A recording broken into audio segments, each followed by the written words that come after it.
Queridos hermanos y hermanas, sean bienvenidos y bienvenidas a esta segunda catequesis sobre la Virgen María, en la cual intentamos ir profundizando nuestro amor, nuestra devoción hacia la Santísima Virgen María, Madre de Dios y Madre nuestra.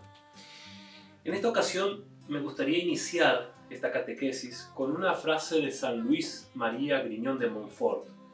Esta frase está en el libro que ya les he presentado o del cual les he contado en la catequesis anterior, que es el Tratado de la verdadera devoción a la Virgen María.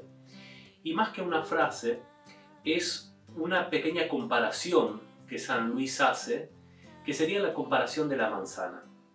Entonces, él dice, tomando esta comparación, que un campesino quiere entregar un don al rey. Y el único don que tiene para entregar es una manzana. Entonces, él lo piensa muy sinceramente, ¿no? ¿Cómo un rey todopoderoso en su país va a aceptar una simple manzana de un campesino? Entonces, ¿cuál es el pensamiento que el campesino realiza? Voy a ofrecerle esta manzana por medio de la reina.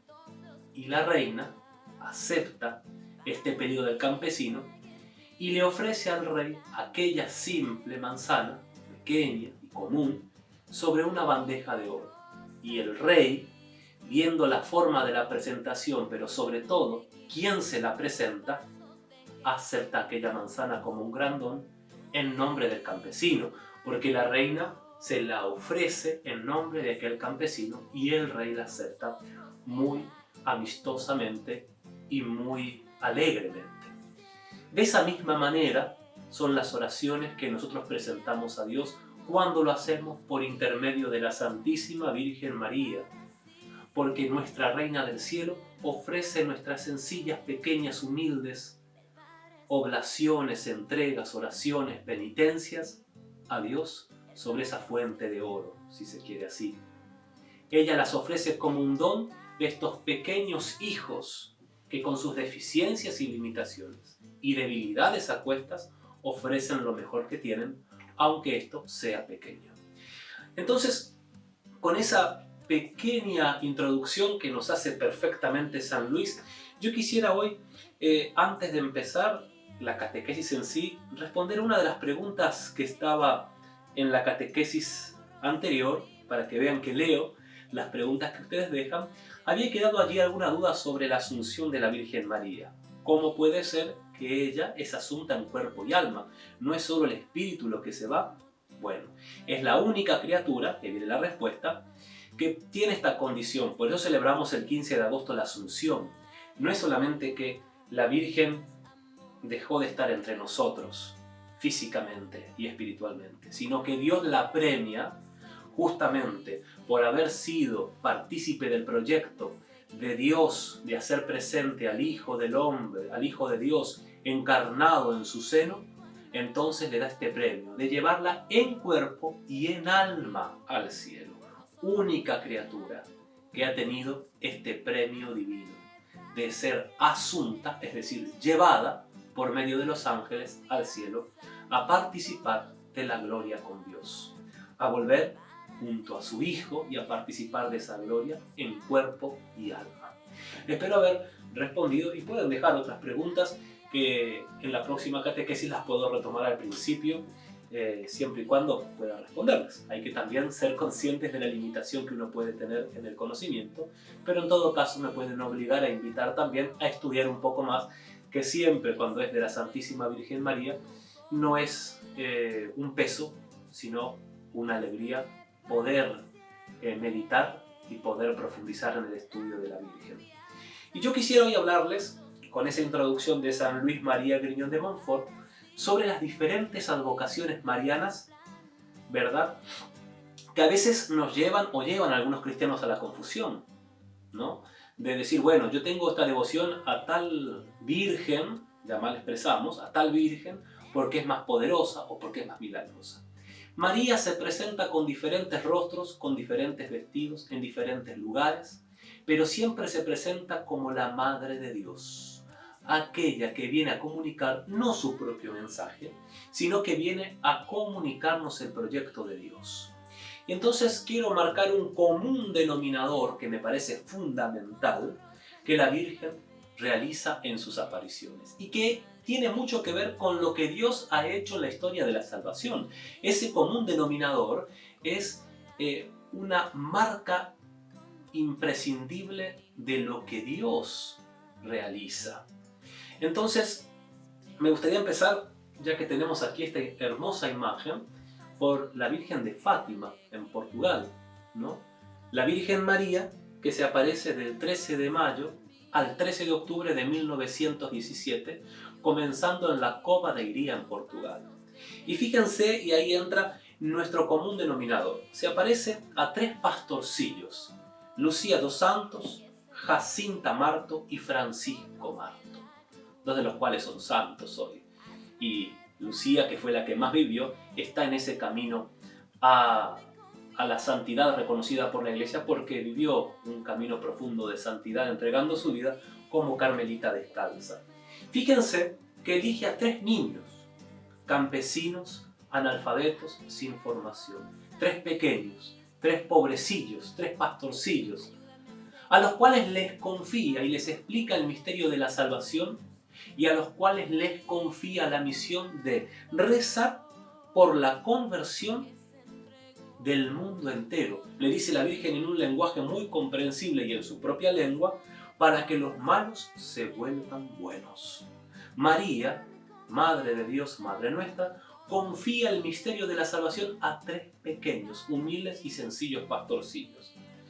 Y me gustaría, antes de ir culminando, porque no voy a hablar solamente sobre Fátima, sino ese común denominador de varias apariciones marianas y de varias devociones que nos tocan de cerca o de lejos algunos, una anécdota profunda, porque María no lleva un mensaje para sí misma, lleva el mensaje de Dios. Cuando les invita a la conversión, cuando les invita al cambio de vida, les invita a leer la palabra de Dios. Eso es uno de los signos muy importantes de las apariciones marianas, de volver a la Eucaristía. Y estos niños que rezaban el Santo Rosario, que rezaron por la conversión de los pecadores, que tuvieron que sufrir persecuciones incluso, fueron desarrollando una profunda devoción a la Eucaristía, a punto tal que hay una pequeña anécdota que Jacinta, que se fue enfermando de gravedad, estuvo internada en un hospital y Lucía la visitó. Y antes de visitarla, Lucía se fue a la Santa Misa por la mañana en alguna iglesia aledaña. Y llegó junto a ella en el hospital. Y entonces Jacinta le preguntó: ¿fuiste ya a misa? A mí me conmueve, les digo la verdad, me conmueve esta anécdota verdadera. Y le dice: ¿ya participaste de la Santa Misa? Y Lucía le dice: sí, acabo de participar. Y entonces Jacinta le dice: déjame abrazarte, porque abrazándote a ti, abrazo a Jesús que está hoy en ti, para poder estar más cerca de Jesús. Cuánto amor a la Eucaristía, cuánto amor en esa pequeña niña que entendía tan profundamente lo que la Eucaristía es y lo que hace en la vida del hombre, ¿no? Qué hermosura del amor de Jacinta por la Eucaristía, ahí internada en el hospital. Entonces María, al menos en esta primera aparición, toma a 3 niños y a ellos les confía. Y no solamente 3 niños cualquiera, sino campesinos, que no tenían ninguna capacidad de inventarse todo eso que dijeron, que no tenían conocimiento de nada fuera de esa pequeña campiña portuguesa lusitana. Y vamos a otra aparición un poquito más antigua, porque nos vamos a ir como en una línea de tiempo, pero hacia atrás, en un flashback, es decir, mirando hacia el pasado. La gran aparición de Lourdes, la Virgen de Lourdes en Francia, a una santa pequeña, Santa Bernardita Soubirous.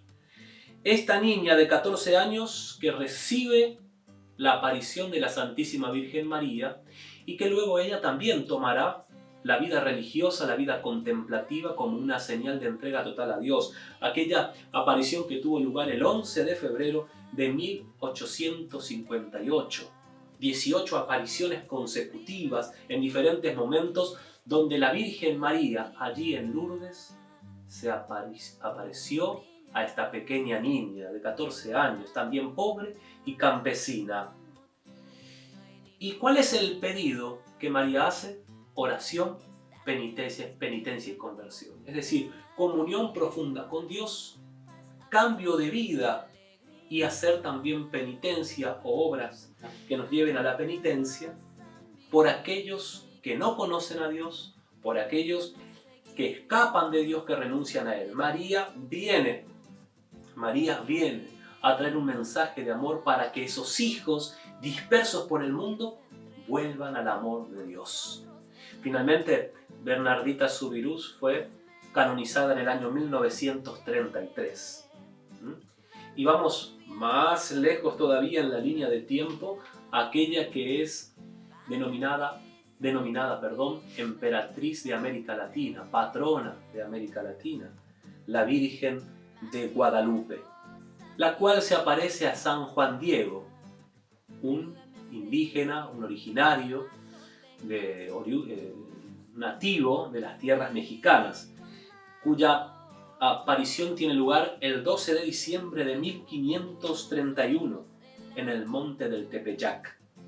Fíjense, un indígena, es decir, un hombre perteneciente a los pueblos originarios, allí en el inicio de la colonización de la América Latina, donde no siempre los derechos del indígena eran respetados, donde no siempre eran tenidos en cuenta, donde muchas veces incluso a través de los encomenderos y a través de otras realidades eran prácticamente avasallados en su cultura, en su historia, en su tradición.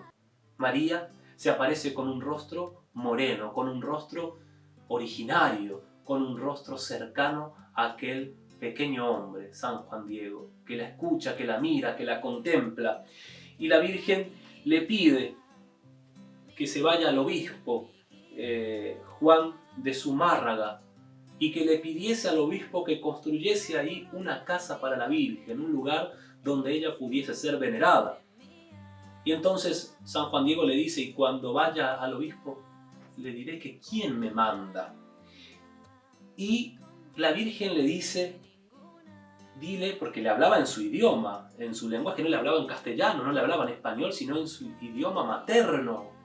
Y le dice la Virgen, y lo voy a leer, te envía la Cuatlazupe, que según lo que he podido indagar, la traducción literal que se toma de esta palabra, que es un compuesto de varias palabras, es la que aplasta la cabeza de la serpiente. Esa te envía. Y su tío, Juan Bernardino, que estaba enfermo, ¿sí? y que Juan Diego se encuentra en ese camino buscando un médico o una cura para su tío, también se le aparece la Virgen María y le dice las mismas palabras, que después San Juan Diego va a corroborar cuando se encuentre con él. Y entonces el obispo le dice que le traiga algún signo.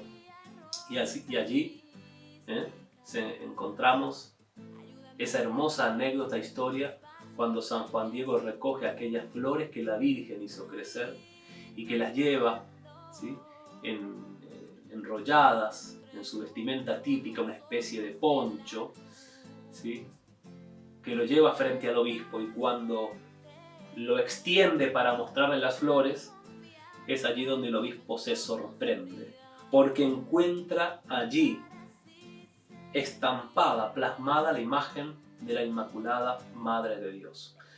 Y debo decirles que a esta prenda autóctona, antigua, se le han hecho muchos estudios científicos rigurosos, y en los cuales, en una vista de rayos X, se ha podido ver en el seno de la Virgen María el niño.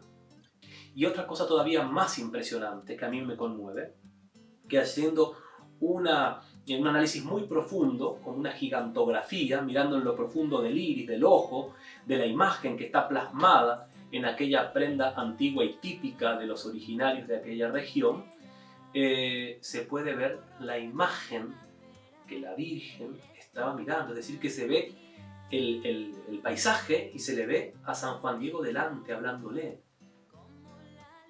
Y el estudio ha dado que aquellos pigmentos que están allí plasmados no los puede deducir la ciencia de dónde han sido quitados, es decir, que no ha sido hecho por la mano del hombre, la mano humana.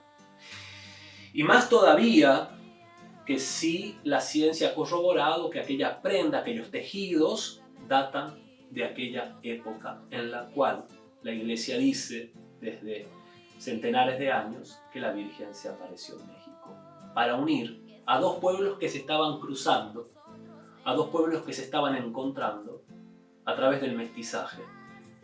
Los españoles que vinieron con la cruz y con el Evangelio, y aquellos que recibían la buena noticia. Así es esta aparición de la Virgen de Guadalupe. Y tengo dos más que son cercanas también. Por un lado, una ocurrida el 8 de mayo de 1630 y otra alrededor del año 1765. La Virgen de Luján y la Virgen de Caacupé respectivamente. Y la elección que allí hay.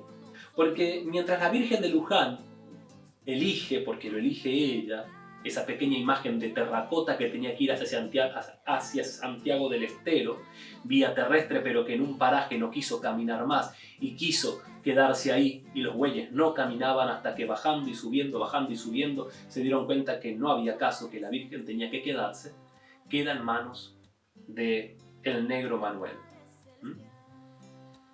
Y él la custodia, y él dice: me convierto en esclavo de la Virgen. Y atención con esta palabra, esclavo de la Virgen. Esto es fundamental, porque San Luis María Griñón de Montfort, en su libro, dice justamente en el número 71 del libro, ustedes pueden encontrar la diferencia entre ser siervo y esclavo. El siervo es por un tiempo, pero el esclavo es para siempre. Por eso él aconseja la esclavitud a la Virgen María para encontrar verdaderamente la libertad.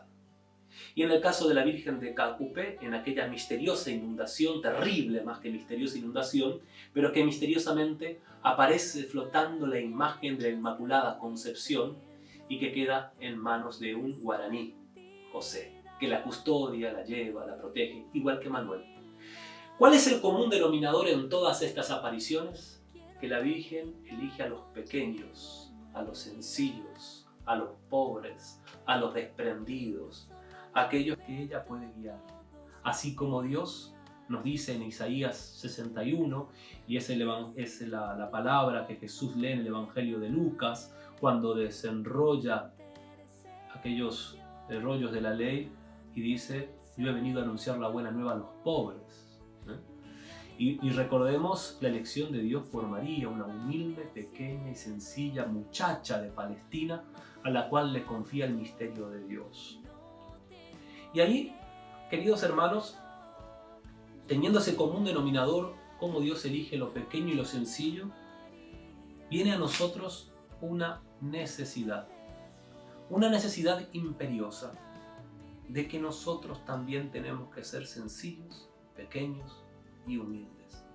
Sencillos, pequeños y humildes porque necesitamos de Dios, porque necesitamos de la presencia de la Virgen, porque necesitamos del amor de María en nuestros corazones y en nuestra vida, porque necesitamos que ella, como madre, nos lleve a Dios, para que ella nos lleve de la mano, como pequeños hijos, junto al Señor.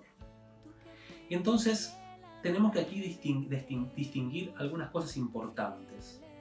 ¿Por qué la Virgen se aparece? ¿Qué diferencia hay entre la revelación y las revelaciones? Nosotros los cristianos católicos tenemos dos tesoros: la Sagrada Escritura y la tradición de la Iglesia. La Sagrada Escritura es la revelación, la cual se cierra con la muerte del último apóstol. Y es aquello, la Sagrada Escritura y la tradición, sobre todo esa tradición dogmática, el magisterio de la Iglesia, lo que nosotros estamos obligados por fe a creer, no las revelaciones privadas, por más que sean de la Santísima Virgen María. Entonces la pregunta será: ¿entonces para qué se aparece la Virgen? Es que somos tan duros de corazón, los hombres, los seres humanos, que hemos olvidado la palabra de Dios, que hemos olvidado el mensaje del Señor. Y María, como madre que ama a sus hijos, que intercede por nosotros, por la humanidad entera, viene una y otra vez acercándose a los hombres para hacernos recordar el Evangelio de Dios. Por eso siempre el pedido de la Virgen es conversión, penitencia, oración, volver a Dios, volver a Él, abandonar el mundo, el camino del pecado, de la soberbia y del orgullo, y volver a Dios como niños pequeños necesitados del amor del Padre. Y ante esta realidad, yo quiero ya ir culminando esta pequeña catequesis que no intenta ser larga, sino ser amena, y en la cual San Luis María Griñón de Montfort, nuevamente por ahora nuestro santo de cabecera en los asuntos marianos, si se quiere, dice algo muy importante en su libro, y más que en su libro está en una oración de consagración, que es la consagración que se hace con un proceso de 33 días, la cual yo quiero este año realizar también por medio de las tecnologías que nos propone el Internet, hacerla día a día con aquellos que quieran sumarse. Entonces, todos los que quieran sumarse a esa consagración de los 33 días hacia el día de la Asunción de la Virgen, le invito a que comenten, ¿sí? Y que digan, a ver, ¿quién se suma este año a hacerlos juntos, a hacerla de forma simultánea, juntos, ¿sí? Quizás a través de estas nuevas tecnologías que se nos proponen. Y dice San Luis, no pido visiones, ni revelaciones, ni gustar, ni contentos, ni aún espirituales. Es decir, que nuestra fe no tiene que ir detrás de todas las cosas sobrenaturales en el sentido de espectaculares, de nuevas revelaciones. Y a veces la fe cristiana o la fe de muchos católicos quiere solamente cimentarse y poner firmamento en aquellas nuevas cosas, nuevos mensajes y buscar tal vidente, tal otro dijo, tal cual reveló. No está mal que a veces esto nos ayude, pero la verdad revelada no está allí, está en la Sagrada Escritura, está en los textos sagrados, en la historia de salvación que Dios gestó con su pueblo y que en la plenitud de los tiempos nos reveló por medio de su Hijo Jesucristo. Allí debemos de buscar, allí nos debemos de encontrar con Dios. María nos posibilita este encuentro, porque como les dije y les repito y no me canso de repetir, María nos lleva al Padre, María nos lleva a Jesús, María posibilita ese encuentro de amor con Jesucristo y con el Padre en el Espíritu Santo. Queridos hermanos, recemos a la Virgen Madre de Dios, recemos por el mundo y por la conversión de los pecadores empedernidos. Recemos por este mundo que se ve envuelto en tantas dificultades y dolores, por este mundo aplastado muchas veces por el orgullo, la soberbia y el afán de tener, y se olvida del amor, del servicio, de la caridad, de la oración. Y pidamos a María por todos los enfermos, en especial los que están padeciendo el COVID-19, por los que han partido en medio de esta pandemia, pero también por tantos enfermos de cáncer, tantos enfermos de enfermedades crónicas que a veces están abandonados, que viven tristezas y soledad. Que María esté junto a ellos y cerca de ellos. Recemos juntos a la Madre de Dios y Madre nuestra. Dios te salve María, llena eres de gracia, el Señor es contigo. Bendita tú eres entre todas las mujeres y bendito es el fruto de tu vientre Jesús. Santa María, Madre de Dios, ruega por nosotros pecadores, ahora y en la hora de nuestra muerte. Y que por intercesión de la Santísima Virgen María, el Señor les bendiga. En el nombre del Padre, y del Hijo, y del Espíritu Santo. Amén. Que tengan todos un buen resto de jornada y no se olviden de ayudarnos a compartir los materiales de este canal, en los cuales queremos ir poniendo de a poco muchas más catequesis, pero es necesario que nos ayuden porque también cuesta y queremos llegar a muchas más personas con este mensaje de amor, con este mensaje de la Santísima Virgen María. Así que no se olviden de suscribirse, si ya lo han hecho pueden compartir también. Que tengan todos un excelente resto de jornada y que Dios les bendiga y María les proteja. Hasta la próxima. Ave María, hoy yo te ofrezco todo.